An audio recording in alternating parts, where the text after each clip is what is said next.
उठो, जागो और तब तक मत रुको जब तक कि लक्ष्य की प्राप्ति ना हो जाए। यह सिर्फ एक प्रेरणादायक वाक्य ही नहीं, बल्कि एक जिम्मेदारी है। इन शब्दों को जीने वाले व्यक्ति थे स्वामी विवेकानंद जी। नमस्कार सभी को, आयोजन में बैठे सभी लोगों को, माननीय अतिथिगण।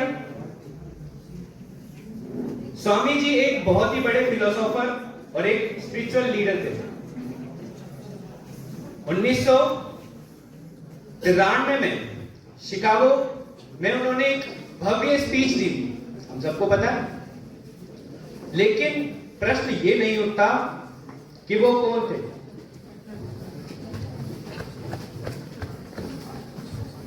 प्रश्न ये उठता है साथियों कि उनके विचार हम सब युवाओं के लिए कैसे थे। उन्होंने कहा था, My name should not be made prominent. It's my ideas that I want to be realized. इसका मतलब है कि मेरा नाम भले ही लोग ना जाने, लेकिन मेरे विचार और मेरे आइडियाज को लोग समझे, उन्हें अपनी जिंदगी में अपनाएं। उन्होंने धर्म से रिलेटेड भी बहुत सारी बातें कही थी। उन्होंने अपने भाषणों में कहा है कि भले ही एक घर के अंदर जाने के बहुत सारे दरवाजे हो सकते हैं, लेकिन जाना हमें उस घर के अंदर ही है।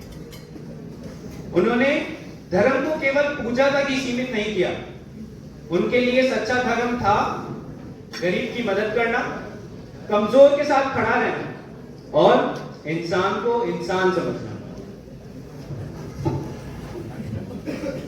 एकम सद विप्रा वेदा वदंती।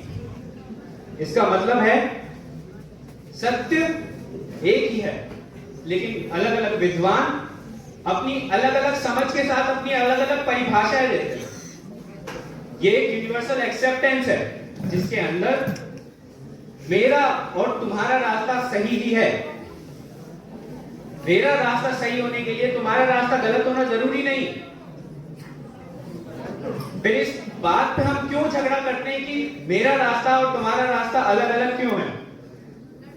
स्वामी जी ने कभी भी धर्म को गलत साबित नहीं किया। वो चाहते थे हम एक ही पथ पे चलकर देश का भला करें, राष्ट्र का भला करें। स्वामी जी शिक्षा को बहुत ही जरूरी मानते थे, लेकिन शिक्षा नहीं, वह शिक्षा नहीं जो कि सिर्फ नौकरी दिलाए, बल्कि वह शिक्षा जो कि हिम्मत, आत्मविश्वास और चरित्र बने।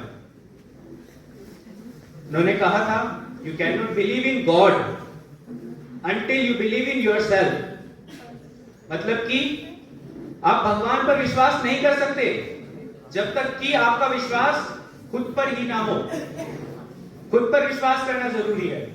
इसको अगर अलग मतलब से समझा जाए तो ये कहा जा सकता है कि भगवान को समझने के लिए, ऊपर वाले को समझने के लिए सबसे पहले हमें खुद को समझना होगा, सेल्फ असेसमेंट करनी होगी, सेल्फ रियलाइजेशन होना चाहिए सबको।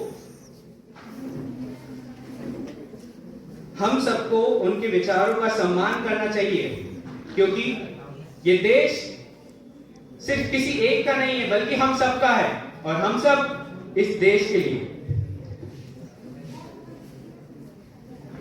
किसी महापुरुष की जयंती को मनाना तब ही सार्थक होता है जब हम उनके विचारों से कुछ सीखें। तो आइए संकल्प लेते हैं कि निडर, विचारक और एक जिम्मेदार नागरिक बनेंगे, समाज और राष्ट्र की सेवा करेंगे और सबसे महत्वपूर्ण, खुद पर विश्वास करेंगे।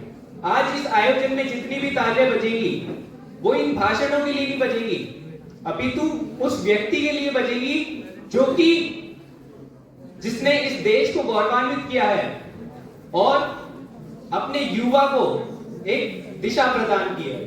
धन्यवाद। मेरा नाम है विवेक। जय हिंद, वंदे मातरम।